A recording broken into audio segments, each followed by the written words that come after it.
My dear students, let me welcome you to the General Revision edition of Physics.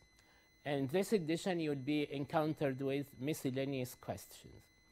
The questions will be of gradual increasing difficulty. Hopefully, you'll find them interesting and beneficial. So let's get started.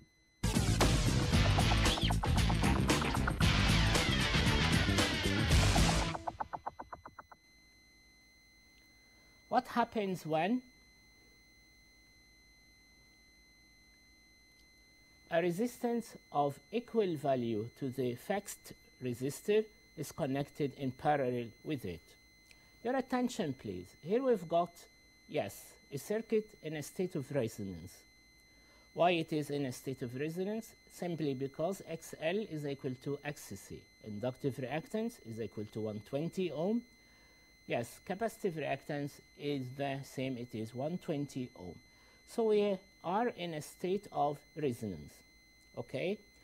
But when a resistor is connected in parallel to R, yes, total resistance, equivalent resistance decreases and current increases. But state of resonance will be unchanged. So the circuit remains a resonance state, but the current flowing in the circuit increases because the resistance decreases. What happens when the value of the variable resistance is increased? Also, this will not alter the state of resonance, but increase in the variable resistance will decrease the current. So the circuit remains a resonance state, but the current flowing in the circuit decreases. What happens? AC supply, okay, is replaced with the DC supply. If AC supply is replaced with DC supply, the capacitor will get charged, okay, and okay, quickly the current drops to 0. So the answer is the capacitor is charged, then the current quickly drops to 0. The following diagram, we've got another sort of questions, represents helium neon laser, okay?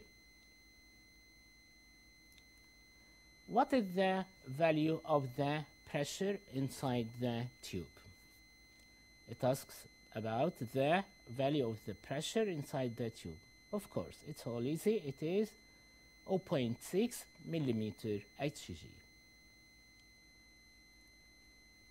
What is the lasing medium in the device? In helium neon gas laser. What is the medium which gives us the light, the laser light we want? It is neon, of course, neon atoms. How is pumping accomplished in this laser? Okay, this could be accomplished by using high radio frequency waves or high DC voltage. Why is it important that the metastable state in a helium atom has a close value to that in a neon atom? Okay, this is very important question. Since the metastables of helium and neon are of very close values, so when a metastable helium atom and a ground state neon atom collide, the excitation energy of the helium atom can be transferred to the neon atom. Okay? So when a metastable helium atom collides with a ground state neon atom, what happens? Excitation energy is transferred from helium to neon atom. In this way, a population inversion situation of neon atoms is obtained. Also, talking about the same question, it is about helium neon laser. What happens if the two mirrors were removed? The two mirrors, okay, were removed. As a matter of fact, we won't be able to obtain laser light. The device cannot produce laser because the two mirrors are responsible for light amplification. And let me remind you with something here. The mirror with the lower coefficient of reflection enable laser light to emerge from the device, okay? Also, what happens if the tube didn't contain helium atoms? Okay, this is very interesting also. Neon atoms, which are the lasing medium, could not be excited in their metastable state. Couldn't be, driven into, metastable state. They couldn't be driven into a situation of population inversion.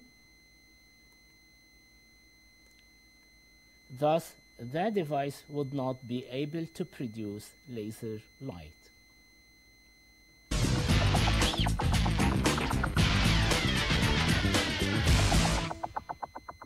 And now we've got another type of questions. We've got a diagram.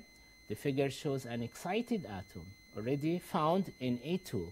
Okay, and what about the question? Mention the different possible methods by which the atom may relax to the ground state. Okay, then mention 3 of the differences between the types of emission produced when the atom relaxes.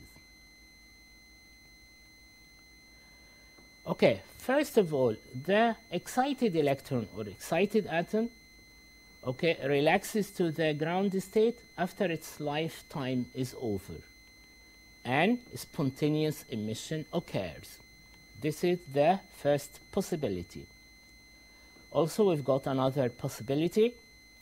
The excited electron is stimulated, is driven to relax to the ground state before its lifetime is over if a stimulating photon, okay, photon having energy equal to the difference between E2 and E1 passes by the atom and a stimulated emission takes place.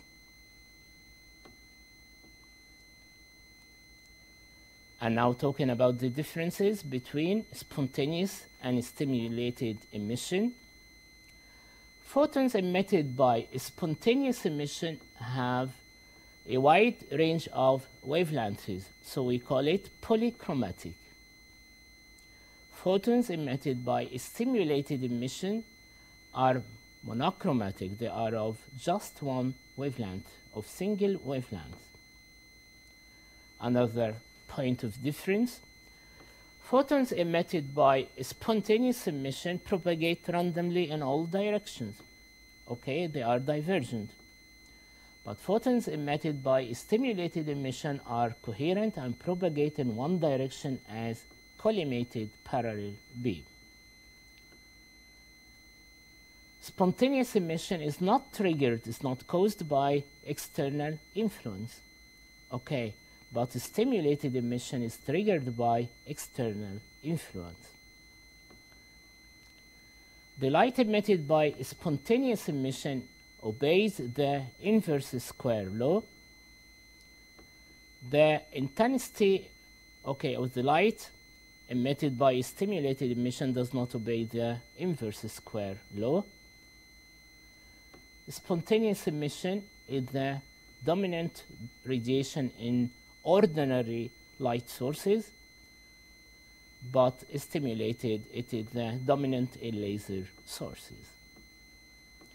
And now we've got another important question. It is about X-rays. The diagram shows an apparatus for the production of X-rays, used for producing X-rays. Show how the electrons are produced and suggest how they could be accelerated to the target. Okay, we'll take it one by one. Electrons are produced when a current is sent through the cathode. Okay. And what about accelerating the emitted electrons?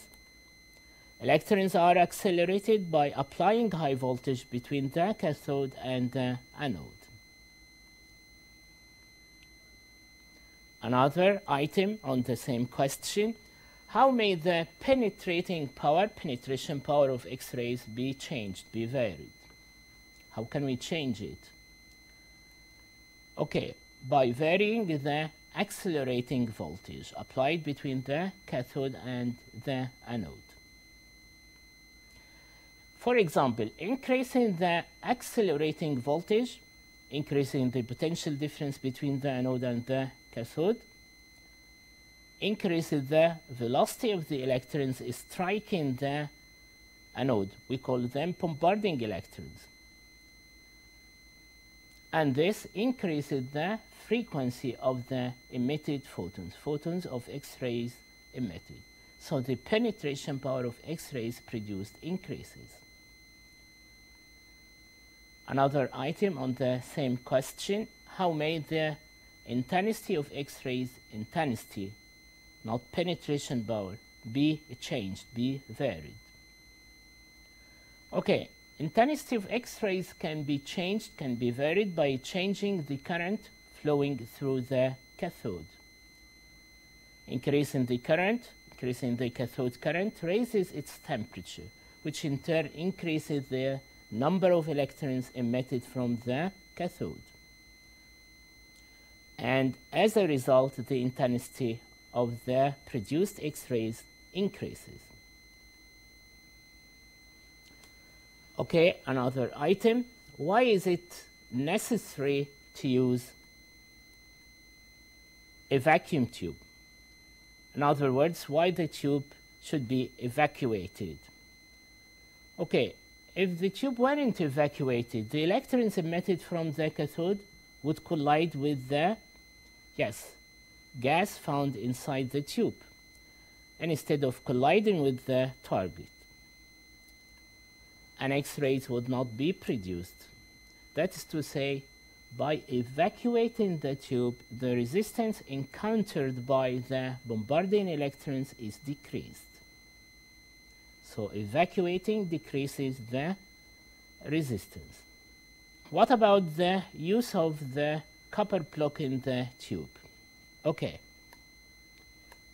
During operation of the device, the temperature of the target, tungsten target, highly rises.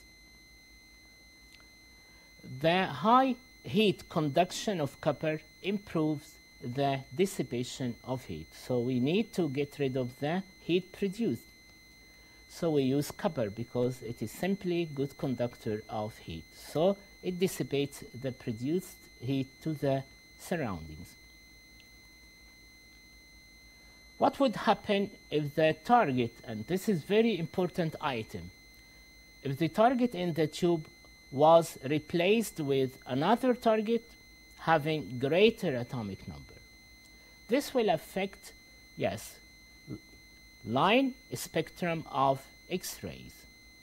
When replacing the target, line spectrum will be changed. And now we are replacing it with another one having greater atomic number. So X-ray line spectrum is changed. It would consist of shorter wavelengths. Okay. Another type of question: the following figure represents the intensity distribution of the spectrum produced by X-ray tube. Okay. Why are the sharp peaks on the diagram characteristic of the target? Sharp peaks actually, are the line spectrum. So why they are characteristic of the target material? Line spectrum is produced when the bombarding electrons have enough energy to remove electrons from the inner shells of the atoms of the target. And what happens next? Okay, then electrons from outer higher energy levels drop to fill the holes, producing a group of distinct frequencies. Okay, another question, another important question. What is the relation used for calculating the wavelength of a characteristic line of X-rays? We want the relation used for calculating the wavelength of a line spectrum.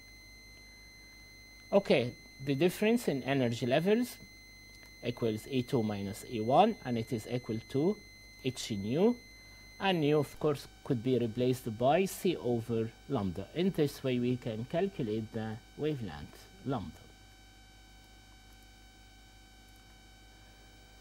And how are the photons having the minimum wavelength in X-ray continuous spectrum produced? Okay, they are produced, the minimum wavelength in the continuous spectrum is produced when a bombarding electron is stopped by just one collision.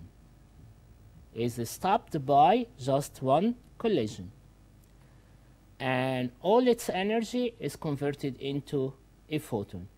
Energy gained by the electron in the electric field is EV. Okay, the electron loses all its energy into a photon having, yes, energy h nu maximum. And nu maximum could be replaced by c over lambda minimum.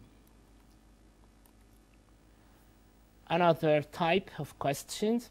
Okay, in front of you we've got a diagram. Okay, a student disconnects the voltmeter in the circuit, removes the voltmeter, and connects in its place a battery and a switch. So the voltmeter is replaced by a battery and a switch. Okay, so we expect to form a motor. But when he closes the switch, the coil does not rotate as it should in a DC motor. What is the reason for this? Okay, what is the problem here? As a matter of fact, we've got two rings, so the coil will not rotate in one direction. It reverses the direction of its rotation twice a cycle, because the two rings always direct the current to flow in the coil in the same direction.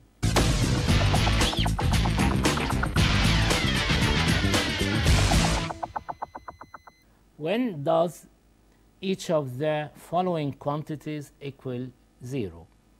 When does the torque acting on a coil carrying an electric current and placed in a uniform magnetic field, yes, equal 0? It happens in the vertical position. The torque equals 0 in the vertical position, where the plane of the coil is perpendicular to the magnetic field. Torque is calculated from bi a n cosine theta. In the vertical position, theta equals 90, cosine 90 equals 0, so the torque should be 0. Okay. When does the magnetic flux at any point inside and along the axis of a current carrying solenoid equal 0? Okay, this happens when the coil is doubly wound. Okay, when the solenoid is made of a doubly wound wire. When does the EMF induced in a wire moving in a uniform magnetic field equal 0? Wire moving in a magnetic field but no EMF is induced. Okay, this happens when the wire is moving parallel to the field. Okay, when the wire is moved parallel to the field, EMF instantaneous is calculated from the relation BLV sine theta.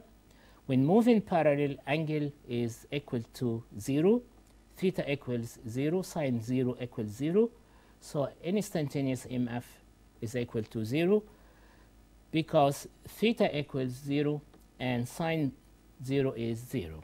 When does the force of a magnetic field on a current carrying wire equal 0, force of a magnetic field on a wire placed in the field and carrying current.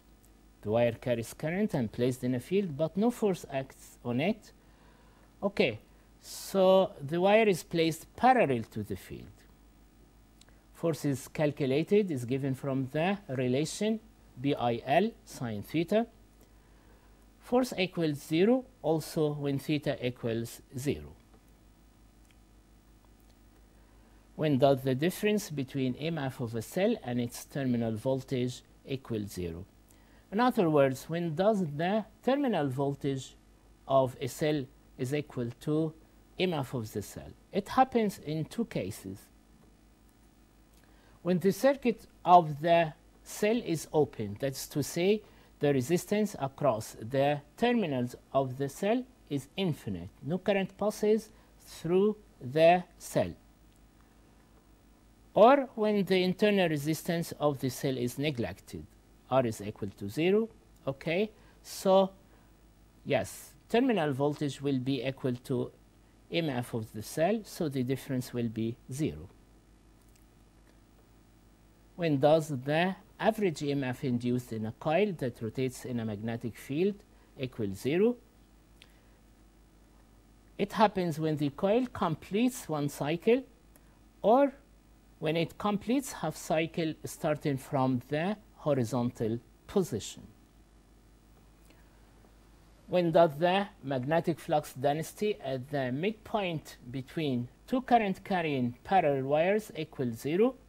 So we've got two wires carrying currents and we want to calculate the total field at a point midway between them, and we found it to be equal to 0. This happens when when the two wires carry equal currents in the same direction. Okay, when does the current in the primary coil of a transformer, the primary is connected to the mains, but the current is equal to 0. Okay, this happens when the secondary coil is unloaded. So when the secondary circuit is open, secondary coil is unloaded, what happens? No current passes through the secondary coil. It is quite clear because it is a broken circuit. But in the primary, a backward EMF is induced, which is nearly equal to that of the supply. So no current passes in the primary also. When does the electric conductivity of a pure silicon crystal equal 0? Okay, it happens at the absolute 0.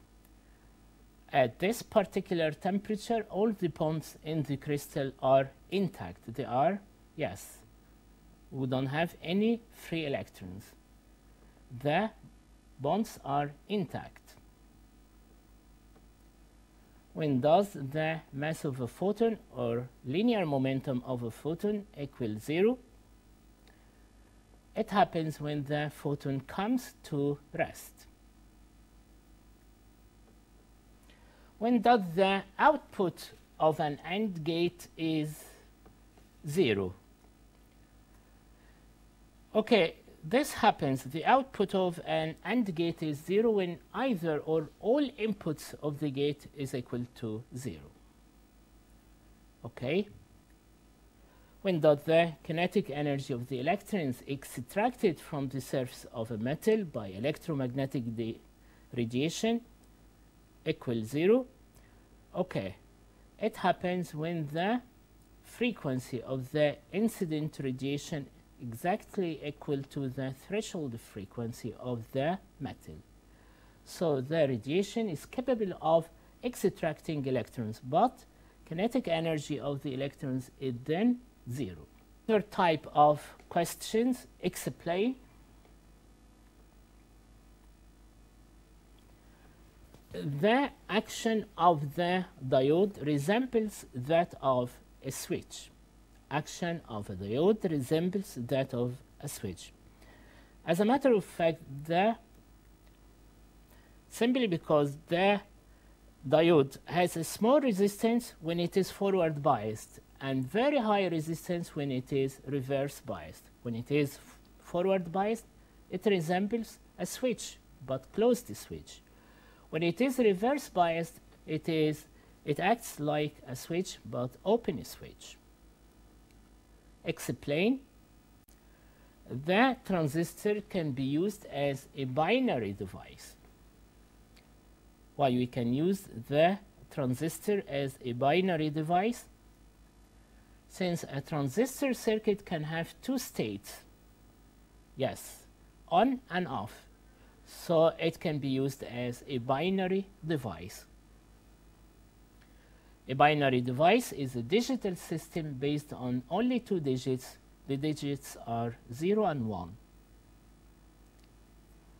Explain. At very low frequencies, the AC circuit that contains a capacitor is considered as an open circuit. Is considered open circuit means no current flows at very high frequencies in the circuit that contains a capacitor. Okay, it is to do with the capacitive reactance. What about the capacitive reactance? It is equal to 1 over 2 pi Fc. So when the frequency increases, what happens to the reactance? The reactance is decreased. Okay, at very high frequencies, so we can say the capacitive reactance increases when the frequency is decreased and almost no current flows in the circuit. In this way, we've come to the end of the edition. Thank you for watching. All the best and goodbye.